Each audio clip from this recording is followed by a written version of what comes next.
It is our most important shared natural resource, and in celebration of Water Week and World Water Day tomorrow, we focus on this year's WWF South Africa's Journey of Water, which took place in the heart of the Boland Water Source Area, which forms part of the Cape Floral Kingdom.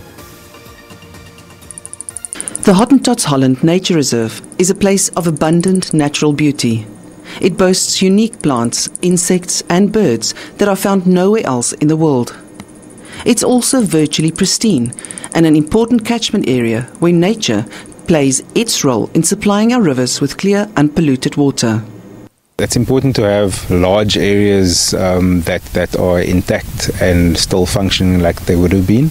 And then from a function point of view as well, these plants are not just here for decorative purposes, but there have been studies about how these restios, for example, are adapted to catch mist droplets. So it's not just rain, they're also enhancing the potential infiltration of water into these systems.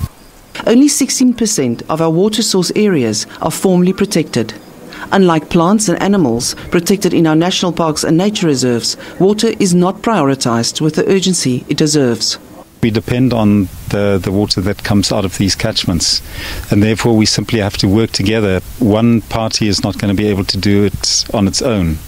So, when you talk about alien clearing, when an infestation looks at its very worst, we see a landscape cleared of those aliens that are producing crystal clear water. And that's a vision that we hang on to.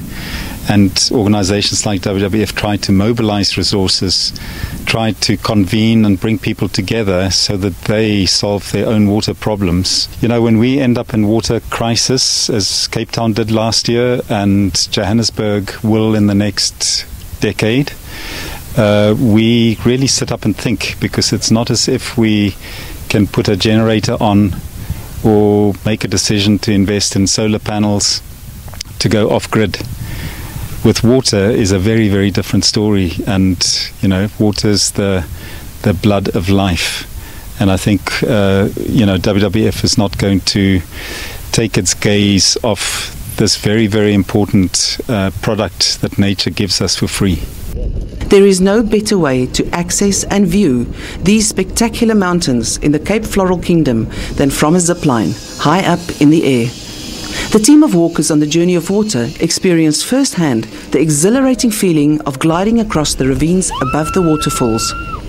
11 ziplines, some more than 300 meters in distance, crisscrosses the steep valleys against the mountain faces, highlighting once again the long and complex journey water makes to reach us, reminding us that water does not come from a tap, it comes from nature. Linke Bierman, SABC News, Hottentots Holland Mountains.